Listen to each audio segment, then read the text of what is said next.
He sits slumped in a hoodie 3 sizes bigger than his interest in the guest speaker visiting his classroom. He is part of a quote-unquote tough class that hasn't much in the way of motivation.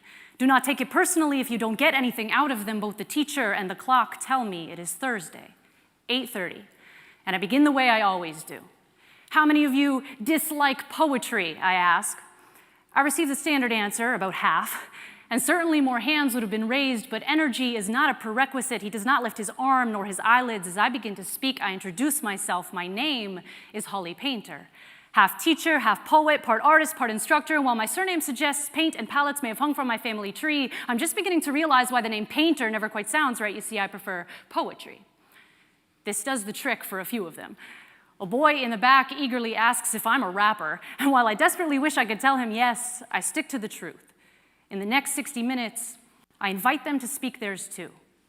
I begin by unapologetically sharing with them poems about my life, what the view is like from inside a closet, what happens when parents split at the seams about discovering poetry slams and finally finding a way to speak, and then I pass out full scat. I tell them they can write about whatever they want. There are still a few students with stares as blank as the line sheets I have offered them, but this workshop does not have a rubric, and I know better than most that sometimes showing up is the best we can do.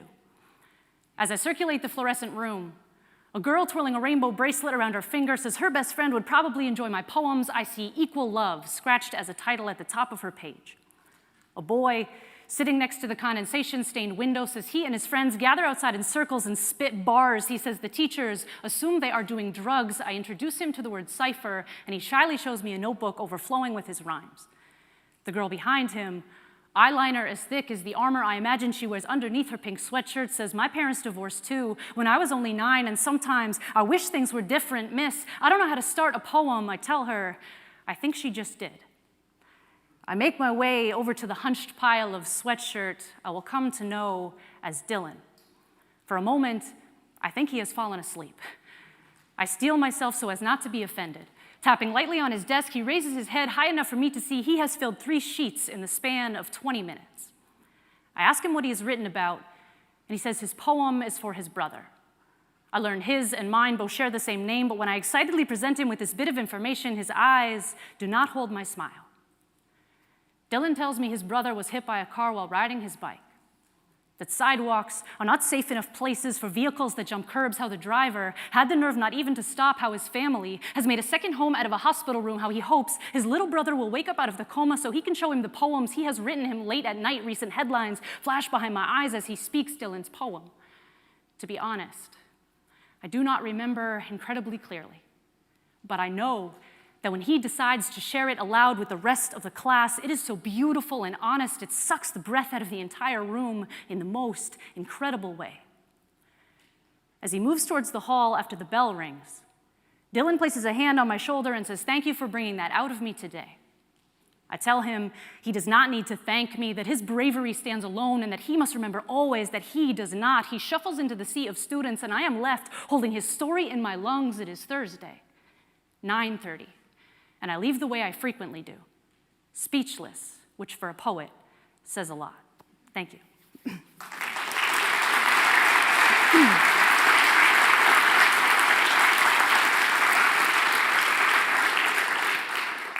My name is Holly Painter. I'm a spoken word artist, a public speaker, and a certified teacher. And I have kind of the best job in the entire world.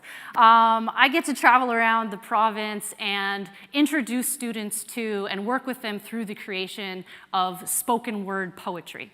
I can remember distinctly the conversation I had with my parents when I said I was going to leave supply teaching to be a poet. Luckily, exactly, there was that silence and then like a, okay. But luckily it's all worked out. And so I am amazed all the time to have this job and blessed to have this job as a full-time artist educator and to see young people using poetry as a way to express themselves, as a way to be emotional and vulnerable and empathetic with each other in classroom environments that don't always allow or invite them to do so. I once had a conversation with a teacher, and she said, while she enjoyed the concept of spoken word poetry and incorporating it into her English curriculum, the personal lives of her students were none of her business. I didn't say a whole lot at the time, but if I could go back and have that conversation with her again, I would ask her how it's possible to separate student and learning from person and life. I have a bias, obviously, to spoken word, but to be able to go into classrooms and see young people welcoming the opportunity to navigate and narrate their own identities and to bring their own stories to the classroom stage or to the poetry slam stage has been absolutely incredible. I think a lot about the ways in which students are invited to share their identities and to share their stories in classrooms, whether they're able to do that. I only see a glimpse as a spoken word artist or as a workshop facilitator. But I think a lot about how we can be better at structuring learning and structuring learning environments so that it's more conducive for us to do that.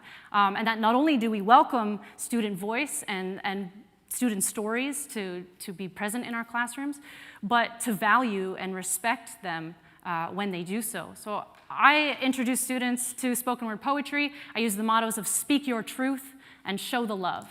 And I see it over and over and over again. That poem that I just shared with you is just one example of one workshop that I facilitated, but this happens over and over and over and over again, watching young people have their say on their own story. So I guess today I think I come with the question of how can we be better in doing that, not only by incorporating spoken word poetry into English curriculums, but other things that can help facilitate this conversation. And when I start thinking about that, I also start thinking about how we as educators or adults consciously or unconsciously impose our own identities on students or our own identities on the young people that we work with. And sometimes these moments happen, they're so minuscule, we don't even realize that we're doing it, that we impose these ideas of who a student is or what they can be on them. And it sort of stifles young people's ability to be able to know and narrate and navigate and learn themselves. I suppose the best way to give you an example of this is to tell you a story. Well, to share a poem, obviously. This poem is called Butterfly Boy. The halls were all but silent. A faint squeak of sneakers greeted me at the door. A sign read, "Visitors must report to the office." I could have been in any school in the country. Telephone perched between shoulder and chin, the secretary glanced casually in my direction, continuing her percussive keyboard clicks as if lives depended on it, so I turned my attention to the artwork adorning the school entrance. The foyer, filled with pink and blue traces of splayed fingers on construction paper, each child's name scratched haphazardly in crayon on the colored sheet he or she had been assigned. I was met by the silent applause of kindergartners, yet couldn't put a finger on why I felt unsettled. Returning to the receptionist, I began to introduce myself, but was quickly interrupted by two enthusiastic students bouncing into the room, attendance sheets gripped fiercely in their palms, holding on to their responsibility for dear life. They grinned widely as they handed her the papers, and she smiled back and offered them stickers as thanks.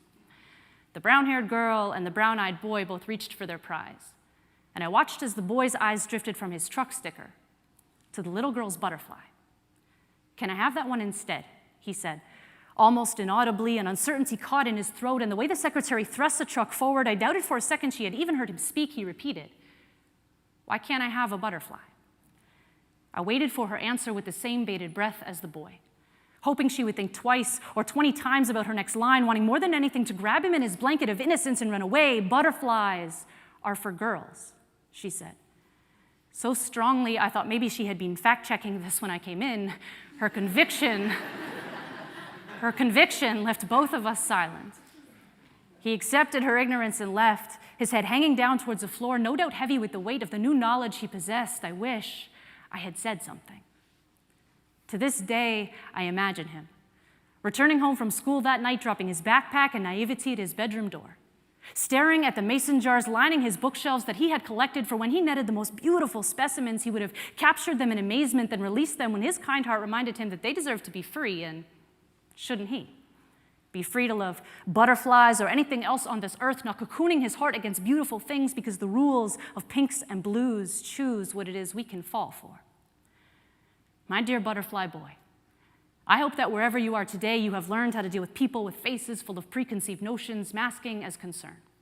I hope you tell them this is not the way things have to be. I hope you live in a conservatory surrounded by the symmetrical rainbowed bodies you think are gorgeous. Better yet, I hope you wear your love of butterflies proudly on your chest the way other men slip on sweaters of sports teams. And I hope if anyone questions what is wrong with you, that you return the question back like a package misdelivered and ask, why do we clip the wings of our brown-haired girls and our brown-eyed boys? Why are the souls of those who love freely crushed into insect dust beneath the souls of those who can't think outside the box? My dear butterfly boy, I hope that whatever you have bloomed into is full of beauty and that your heart still loves with no restrictions. And most of all, I hope that someday a person like me could enter any school in the country and see a boy like you asking the question again. And the only answer he'll receive is, of course you can. Thank you.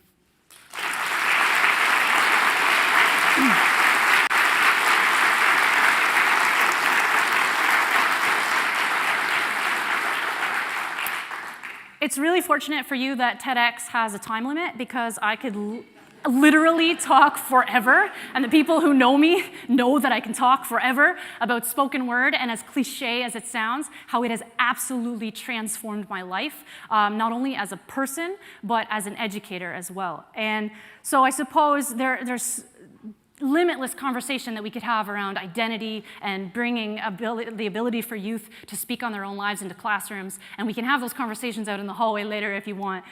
But I think if nothing else today, my talk, I suppose I would like to just have it serve as a little spark or a little seed. If you've never heard of this thing called spoken word poetry before, check it out because it kind of has a big impact. So if I haven't already convinced you to Google that when you go home, I've got one more thing to say.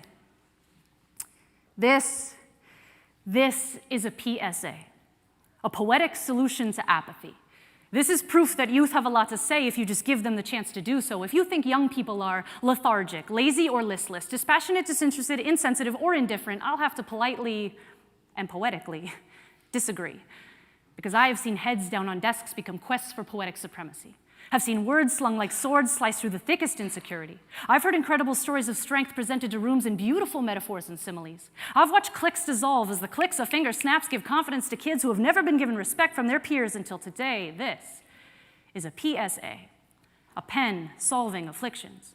You do not need to read a dictionary definition of youth to know it is difficult discovering who you are meant to be. Most of us need only to summon our own memories. Remember 16? Distress can amplify at rates far beyond even the volume of headphones. So if teens pick up a pen over another weapon to battle their demons, consider it a major victory. This is a PSA, a preoccupation saving adolescence. Don't think poems have much power? Ask me about the students who have used workshops to come out to their peers. Ask about the secrets they reveal that need to reach somebody's ears. Ask about the difficulties they're sharing well beyond their years. This is an outlet, a way to get out what's left buried in chests, a way to speak on what goes on behind the scenes. But don't worry, it's not just a stream of narcissistic rhymes.